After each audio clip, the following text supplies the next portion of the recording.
प्रशासनिक अधिकारी और देश की राजनीति करने वाले नेता, ये सभी किसानों की संतान हैं।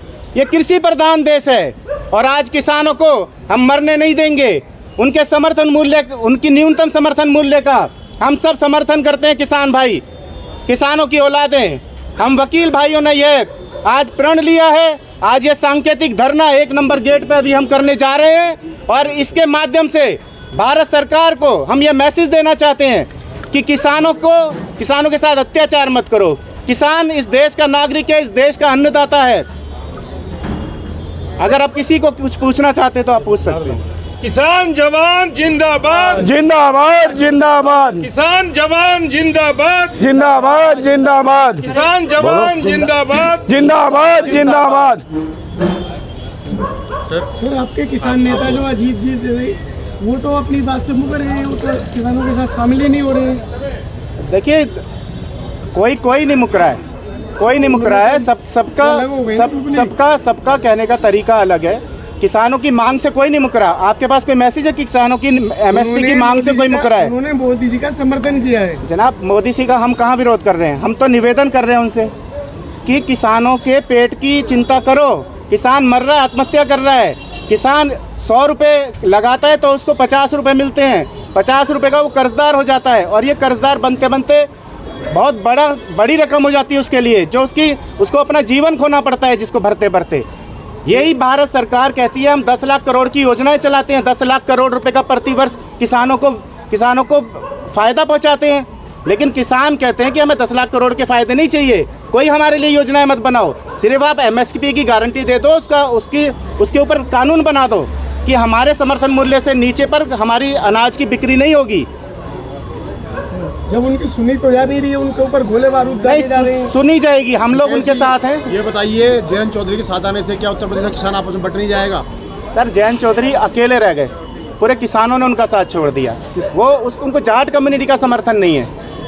उन्होंने सिर्फ अपने फ़ायदे के लिए डिसीजन लिया है, समाज के फ़ायदे के लिए नहीं लिया, किसान के फ़ायदे के लिए नहीं लिया। वो राजनीतिक लोग हैं, देशभक्त लोग ऐसा काम नहीं करते। तो ऐसे में किसान क्या आपको ठहराव महसूस नहीं करेगा? इस बार जो मोदी सरकार जो बोल रही है कि इलेक्शन में 400 से पार जीतेगी, तो किसानों का सहयोग होगा उन्हें कि नहीं होगा? देखो, मोदी जी 400 से ज़्यादा लाएं, 500 सीटें लाएं, हम उनका ये विरोध नहीं करते। उनको विश्वास है, ऐसा कुछ काम करें। भाई, किसान जो मांग रहे हैं वो भी दे दो, हो सकता है 500 सीटें ले आओ, हम उनका विरोध नहीं कर रहे इस बार। लेकिन पंजाब के अलावा किसी और राज्य का किसान उनके साथ नहीं है। अभी सिर्फ पंजाब के किसान आंदोलन कर रहे हैं।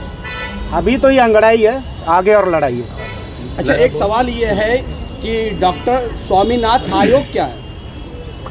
देखिए, एमएसपी की गारंटी, जो भी किसानों के लिए जो आयोग बना, आज जो हमारे किसान भाई आंदोलन कर रहे हैं, उसी की जो मांगे थी, जो उन्होंने उसमें अपनी आयोग में जो सिफारिशें दी थी स्वामीनाथन जी ने, उसी को लागू करवाने के लिए आज किसान लड़ रहे हैं।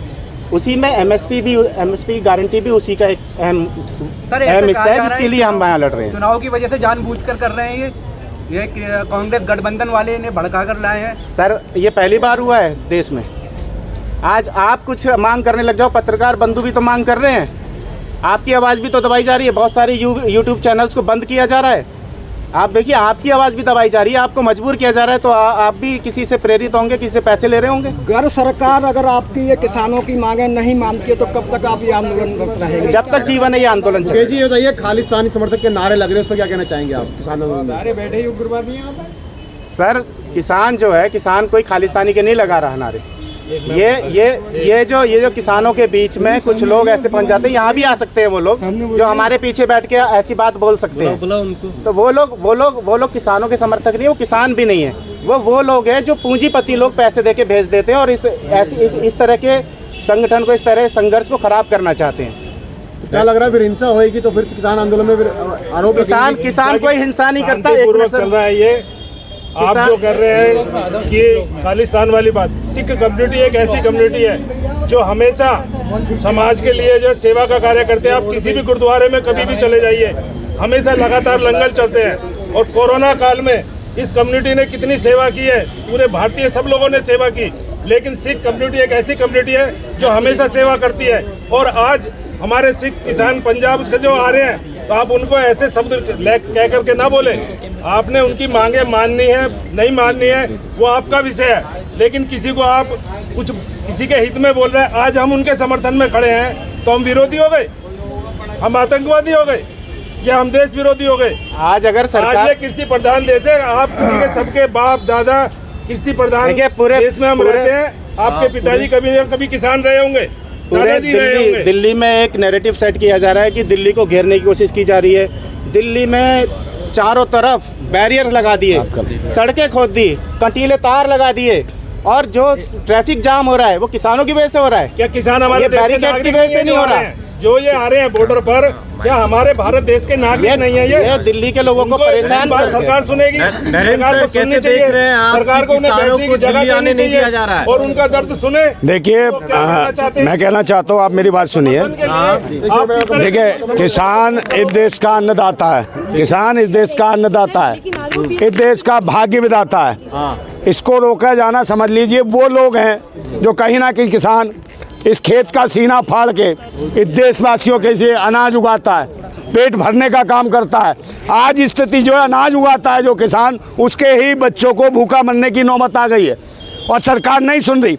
बात एमएसपी की रेट की थी, मतलब कि लागत और मेहनत का उचित दाम, लागत और मेहनत का उचित दाम चाहिए किसान को। और ये किसान कब से लड़ रहा है? जरूरी नहीं कि आज भाजपा सरकार है, कांग्रेस से भी लड़ रहा है, मगर भाजपा ने एक काम किया कि एमएसपी भी ना मांगे, उन्होंने 3 काले कानून ले आए। 13.5 महीने किसान आंदोलन करता रहा, 850 किसानों की हत्या हो गई, शहादत दी, उसके बावजूद भी एमएसपी का रेट नहीं दिया। तो आज स्थिति है कि किसान क्या करे, किसान की स्थिति क्या है? आज किसान को कुछ नहीं मिल पा रहा। एमएसपी का क्या 2000 रुपये 5000 रुपये महीना देने से क्या ये पैसा जो है किसका? मोदी जी का पैसा है क्या? आप मुझे बताओ, हमारे पास टैक्स लगाया, किस चीज़ का लगा? जीएसटी। जीएसटी का मतलब गुंडा सर्विस टैक्स, जीएसटी का मतलब है गुंडा सर्विस टैक्स। हमारे लोगों को पूरे भारतवासियों पर लगाया, जिसमें सभी लोग हैं, चाहे वकील है, चाहे जवान है, चाहे किसान है, चाहे मजदूर है, चाहे मजलूम है, चाहे गरीब है, चाहे शोषित है, चाहे वंचित है, चाहे बहन है, चाहे बेटी है। कोई भी आज की डेट में सुरक्षित नहीं, सबको लूटा जा रहा है। हम कमाते हैं 100 रुपया, 100 रुपया कमाते हैं 60 रुपया सरकार हमसे छीन ले रही है। इसके लिए कौन लड़ेगा? आज किसान लड़ रहा है। क्यों लड़ा भाई? आप बड़ी बड़ी कीलें गाड़ रहे हो, क्यों गाड़ रहे हो? क्या किसान कोई काम चाइना से आया है, पाकिस्तान से आया है, कहीं और से आया है, किसी दूसरे देश से आया है? भाई किसान तो इसी देश का है, ये कृषि प्रधान देश है। मैं लोगों ने सोच लिया ये कृषि प्रधान देश बना देंगे साहब, यहाँ तो कोई नहीं है साहब, सरकार चलाएगी, मगर किसान कहाँ जाएंगे? किसानों ने एमएसपी की गारंटी के लिए लड़े और 13 महीने इसलिए 850 किसानों ने शहादत दी ताकि उनकी खेती ना छिन जाए। आज जो सरकार है, जो सरकार पर बैठे हुए लोग हैं, जहाँ ना उनके पास खेती है और ना बेटी है, इसलिए ना उन्हें खेती की परवाह है ना बेटी की परवाह है। आज बेटी भी सुरक्षित नहीं है, खेती भी सुरक्षित नहीं है। इसके लिए देश के नौजवानों को, किसानों को, सब सेना में, चाहे पुलिस में हो, चाहे जवान हो, देश की रक्षा कर रहा हो, वो भी किसानों की औलाद है, कहीं ना कहीं सब किसानों के बच्चे हैं। तो आज स्थितियाँ ऐसी करी है सरकार ने कि जो पुलिस है, पुलिस एक तरीके से बेटा है किसानों की, बाप और बेटों को लड़ाने का काम किया सरकार ने। और सरकार के जो प्रधानमंत्री है वो विदेशों में यात्रा कर रहे हैं, अबू धाबी में, कहीं और। मगर हमारी स्थिति खराब है। जब देश का किसान रो रहा हो, परेशान हो रहा हो, फिर भी हम कहते हैं हम आंदोलन करें। वकील भाई जितने हमारे एडवोकेट साहब, हम सब इकट्ठे हैं, हम सब कहीं ना कहीं किसानों से जुड़े हुए हैं। और मैं सीधी सी बात कहता हूँ कि जो व्यक्ति अनाज खाता है इस भारत के अंदर, जो अनाज खाता हो, दूध पीता हो, वो किसानों का समर्थन करे, और जो गोबर खाता हो, जो मूत पीता हो, वो सरकार का समर्थन करे। हम तो साहब कहते हैं, और फिर कहते हैं वो गुलाम, आज क्रांति की जरूरत है।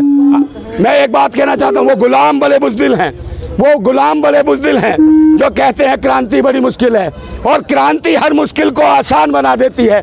तानाशाह कितना भी मजबूत हो, उसे खाक में मिला देती है। समय आने वाला है और हम लोग आंदोलन करें शांतिपूर्ण तरीके से।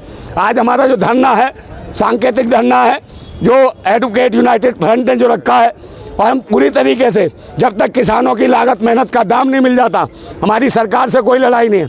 हम चाहते हैं मोदी जी हमारे किसानों को लागत मेहनत का उचित दाम दे, हम उनका समर्थन करेंगे। वो 500 सीटों से जीते, हमें कोई दिक्कत नहीं है। मेरा किसानों की लागत मेहनत का दाम मिलना चाहिए, और जब तक लड़ेंगे हम जब तक किसानों की लागत मेहनत का दाम नहीं मिल जाता।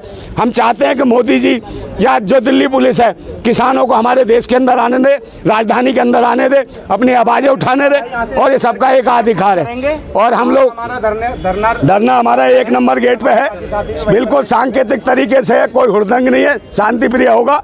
हम भी सरकार के साथ हैं, सबके साथ हैं, विरोध नहीं, सिर्फ समर्थन है। हम किसानों का समर्थन करना चाहते हैं। हम चाहते हैं उनके बच्चों को भी लागत मेहनत का उचित दाम मिले, सबको जीने का, खाने का, रहने का, आज़ादी से इस देश में रहने का अधिकार है। हम उसी की मांग कर रहे हैं। हम ये नहीं चाह रहे कि इस पे जो हमारी अभिव्यक्ति की आज़ादी है उस पर रोक लगे। इसके लिए हम आज़ादी से हम आंदोलन कर रहे हैं। धन्यवाद। जी धन्यवाद।